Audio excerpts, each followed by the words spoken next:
شروع کرتا ہوں اللہ تعالیٰ کے نام سے جو بڑا مہربان نہایت رحم والا ہے۔ اور جب تم نے کہا اے موسیٰ ہم سے ایک ہی قسم کے کھانے پر ہرگز صبر نہ ہو سکے گا، اس لیے اپنے رب سے دعا کیجئے کہ وہ ہمیں زمین کی پیداوار ساگ، ککڑی، گیہوں، مسور اور پیاز دے۔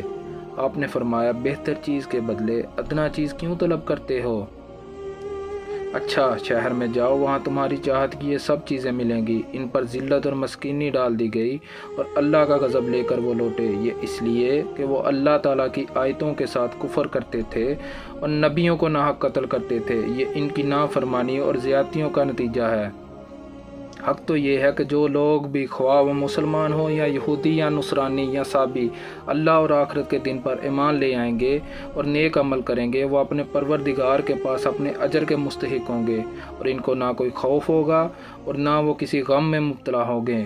اور وہ وقت یاد کرو جب ہم نے تم سے تورات پر عمل کرنے کا عہد لیا تھا اور کوہ طور کو تمہارے اوپر اٹھا کھڑا کیا تھا کہ جو کتاب ہم نے تمہیں دی ہے اس کو مضبوطی سے تھامو، اس میں جو کچھ لکھا ہے اس کو یاد رکھو تاکہ تمہیں تقوی حاصل ہو۔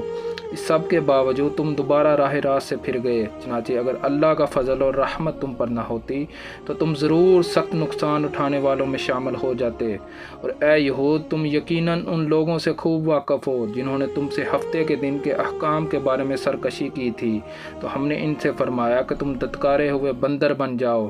بس ہم نے اس واقعہ کو اس زمانے اور اس کے بعد والے لوگوں کے لیے باعث عبرت اور پرہیزگاروں کے لیے نصیحت بنا دیا۔ اور وہ وقت بھی یاد کرو جب موسیٰ علیہ السلام نے اپنی قوم سے فرمایا کہ بے شک اللہ تمہیں حکم دیتا ہے کہ ایک گائے ذبح کرو۔